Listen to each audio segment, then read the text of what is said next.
Hello friends, చూస్తున్నారు కదా, ఇది ఎగ్లోనిమా వెరైటీ. ఇది చాలా బాగుంటుంది, పాపులర్ వెరైటీ కూడా. అయితే దీనికి ఫ్లవర్స్ బడ్స్ కూడా నేను ఫస్ట్ టైం ఇక్కడ ఇలా చూస్తున్నాను. ఇది ఒక పెద్ద కంటైనర్లో ఒక నర్సరీలో నేను చూసాను అనమాట, బెంగళూరులో.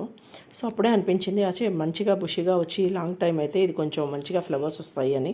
సో మన దగ్గర కూడా ఇలాంటిది ఉన్నది, నేను వీడియోలో చూపిస్తాను.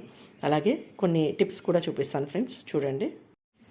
Hello friends, good morning. Welcome to Lakshmi's garden channel. Friends చూస్తున్నారు కదా, ఇది ఎగ్లోనిమా వెరైటీ. ఇది ఆల్మోస్ట్ నేను వేసి 2 years అవుతున్నది. ఇది చూస్తున్నారు కదా, కిందన బొల్డ్ పఫ్స్ వచ్చింది ఫ్రెండ్స్. నేను ఆల్రెడీ ఇంతకుముందు వచ్చిన పఫ్స్ వేరే సింగిల్ పార్ట్స్లో వేసి వేరేగా సపరేట్ చేసి ఉంచాను. కానీ ఈసారి ఇది బుషీగా చేయాలి, బాగా ఎక్కువ నెంబర్ ఆఫ్ పఫ్స్ రావాలి, వచ్చిన తర్వాతే దీన్ని పెద్ద పాట్లో వేసి డెకరేటివ్గా పెట్టుకోవచ్చు అని చెప్పేసి నేను ఇది గ్రౌండ్లోనే ఉంచేసాను, షేడ్ ఏరియాలో.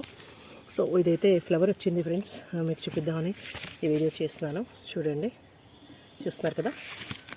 అలాగే నేను వేరే పార్ట్స్లో వేసినవి ఎలా ఉన్నాయి ఏంటి అన్నది కూడా మీకు నేను వాటిని రీపార్ట్ చేయడానికి అనుకుంటున్నాను. కొంచెం పెద్ద కంటైనర్లో డెకరేటివ్గా వేసుకుంటే బాగుంటుంది అనేసి.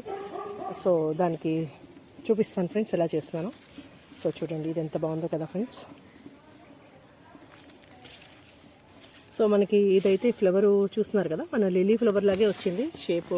ఈ ఆల్మోస్ట్ ఈ అన్ని ప్లాంట్స్కి ఇలాగే వస్తున్నది, అంటే క్రోటన్ వెరైటీస్ అలాగే ఎగ్లోనిమా వెరైటీస్ అన్నిటికీ ఇలాగే వస్తుంది. క్రోటన్ కాదు, ఎగ్లోనిమా కన్నీ ఇలా వస్తుంది. సో ఇది లిల్లీ లాగే ఉంది ఫ్రెండ్స్. లోపలైతే వైట్, బయట ఇలా గ్రీన్ ఫ్లవర్ అయితే ఇది ఇలా వచ్చింది. మనకి వైట్ లిల్లీ అంటే పీస్ లిల్లీ వస్తుంది కదా, వైట్ అండ్ వైట్. సో అది వైట్లో వస్తుంది, ఇది గ్రీన్లో వచ్చింది ఫ్రెండ్స్. అలాగే ఇది కూడా ఒక వెరైటీ ఫ్రెండ్స్, చూస్తున్నారు కదా. సో ఇది కూడా ఒక ఫ్లవర్ వచ్చింది. ఇది చూస్తున్నారు కదా, ఎల్లో దీంట్లో ఉంది, లైట్గా చిన్న ఎల్లో షేడ్లో ఉందన్నమాట. ఇది ఫ్రెండ్స్ చూస్తున్నారు కదా, ఇలా ఉంది. Okay friends.